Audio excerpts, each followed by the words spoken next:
Namaste. I have the immense pleasure to read another chapter on Swami Anand Arun's book Lone Seeker, Many Masters.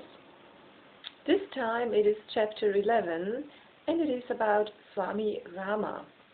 Like when I first read the book of Swami Anand Arun, Lone Seeker, Many Masters, the first time, it really inspired me to read more about Swami Rama. So I bought 2 books about him, and it made a deep impact on me, and I got a deep connection also to the Himalayan masters through the books of Swami Rama. So thanks to Swami Anand Arun, and of course thanks to Osho and the Himalayan masters. Yeah. So now Swami Rama. Swami Rama was a handsome yogi from a Garhwali family.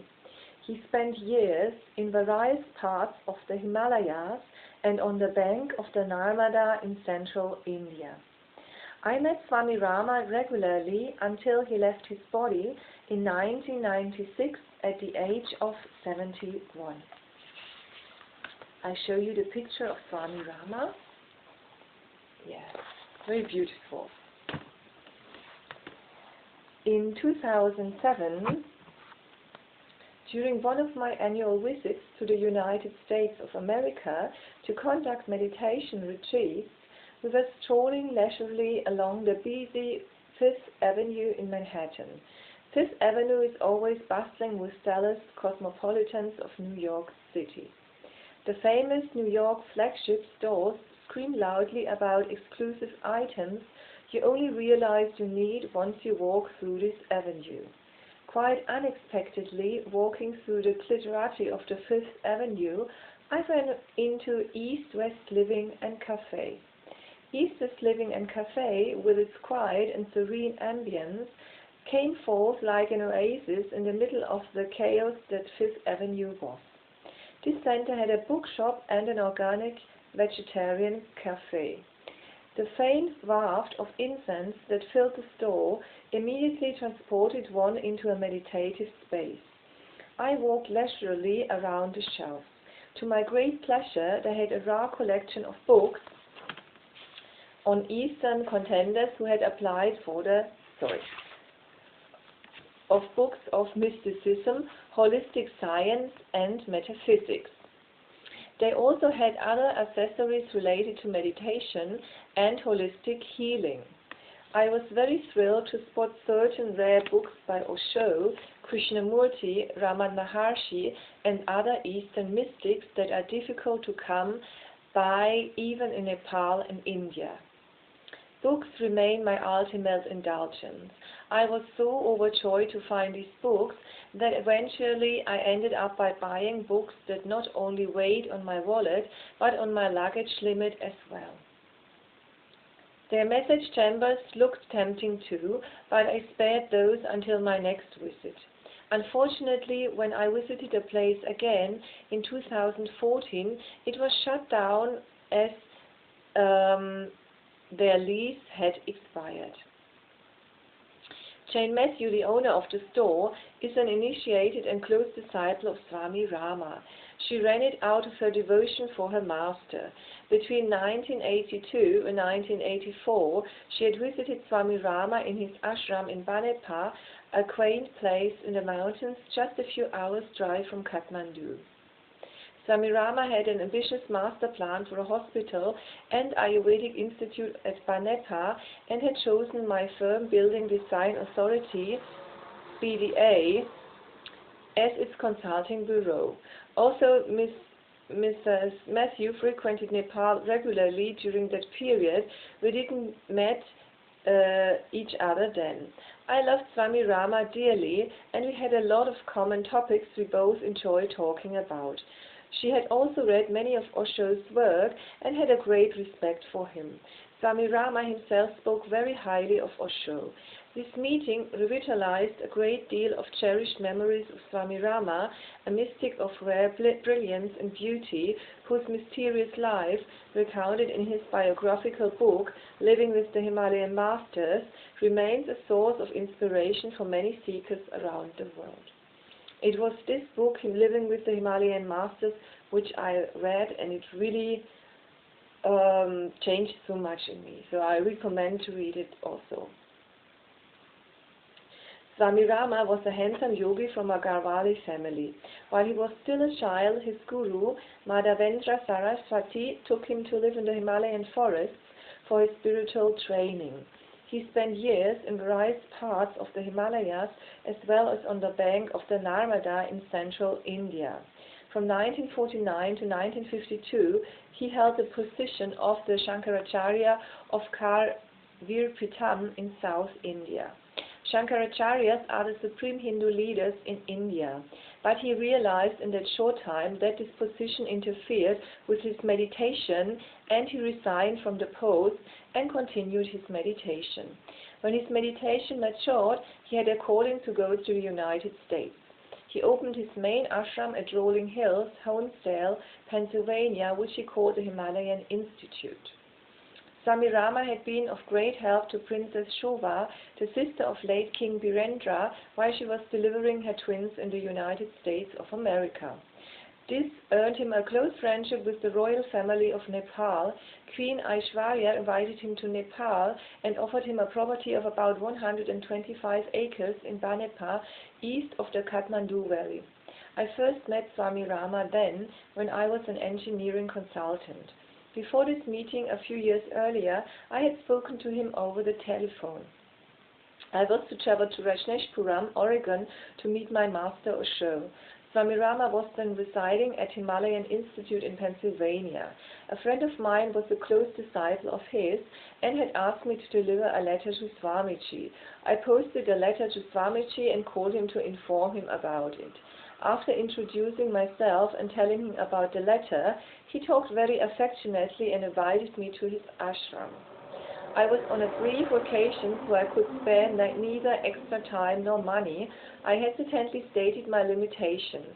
In the beginning, I thought he was just being polite to invite me over, but he insisted several more times. So a few years later, he had arrived in Nepal with a rather enterprising project. The word reached me that he was looking for an architectural firm for the project. The project was worth $1 million, and naturally there were a lot of contenders for the position. Swami Rama was staying at Hotel Yak and Yeti. When I reached the hotel for the interview, I was intimidated by the long queue of contenders who had applied for the tender. I was received by Swami Rama in his hotel room. After my brief introduction, I reminded him of our telephone conversation. "Oh, so you are an Osho sannyasin?" he queried, and he inquired further about my spiritual journey. He expressed a very satisfied smile and said, "Okay, I have found my engineer. I needed someone who can understand the underlying spiritual aspect of this project as well. Because you are running a meditation center, I can trust you on this." He also told me he had met Osho and had a great respect for his revolutionary ideas. When Osho was mistreated by the American government and jailed without warrant and for baseless charges, he had said, "It's always the same. I too left my ashram in Pennsylvania because I knew if I were to stay there longer and attract more white disciples from the Christian fold, the Christian fanatics would have treated me the same way they treated Osho."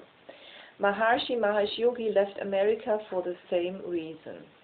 Swami Rama's project was rolling in full swing in Nepal when suddenly he had a rift with the Queen. All the facilities that he had been receiving from the state were withdrawn. Swami Rama left the country abruptly. He took the whole project to India and opened the Himalayan Medical College and Hospital in Dehradun. The college is recognized today as one of the oldest and finest medical colleges in India. I have visited almost all the ashrams of Swami Rama, including the ones in Pennsylvania, Rishikesh and Banepa. Like all his ashrams, the college, too, is very beautifully designed. It is nestled in the foothills of the Himalayas and offers a spectacular view of the majestic mountains. I went to Rishikesh to meet him after his abrupt departure from Nepal.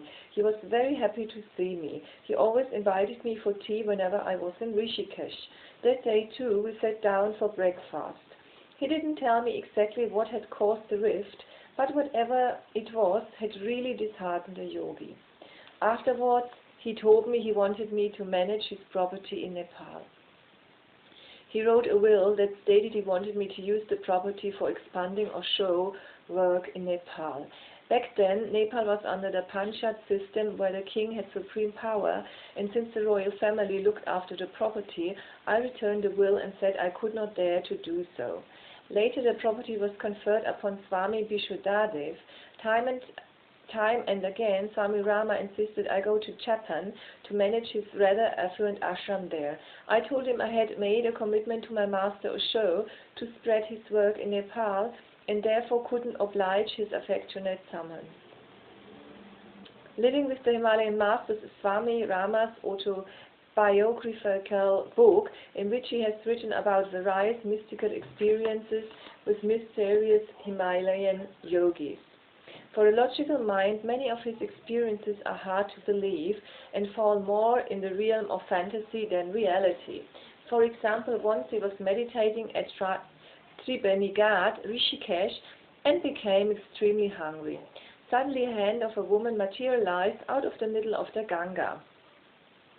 It held a beautiful kamandalu, a handheld pot used by yogis to keep water and food. The hand was of Mother Ganga herself. Ganga told Swami Rama the magical kamandalu was a gift to him, and whatever food he desired would appear inside it. Swami Rama writes further that the food that he wanted to eat would always appear in it. He fulfilled his need for food through that magical kamandalu for quite a while. When his guru found out about it, he told him that it was not right to take help of miraculous objects while meditating and told him to throw the kamandalu back into the Ganga. There is a similar story in the life of the famous Avadot Ram of Banaras. Seeing his poverty, the goddess of the Annapurna temple next to the Kashi Vishwanath temple appeared and blessed him, saying, "To fulfill your needs, every night I will put a 10-rupee note under your pillow." He received the money throughout his life. Such stories are often very hard to believe unless one has experienced such moments oneself. Therefore, a few mystical experiences are ever shared in the public domain because most of the time the audience isn't mature enough for them. I met Swami Rama regularly until he left his body in 1996 at the age of 71. He loved me dearly with paternal affection. A few months before he left his body, he composed a poem that forewarned his eternal journey. Child and I of a sage of the mountains, free spirit am I, light walks by my side, fearless live I above glacial fountain, in seclusion of Himalayan cavern reside. With snowy weather beating around me, ascending the peaks of the mountains I go, no one talks with me, no one walks with me, as I cross streams and tramp glacial snow. I roam in the mountains that hark to the skies, and of silence have made me a friend. My love whispers to me with silent replies, and guided by thee I ascend. So, this was all about Swami Rama. I hope you enjoyed it, and living with the Himalayan Master, you should really read the book. It's so beautiful. Sending you love and light. Namaste. Bye-bye.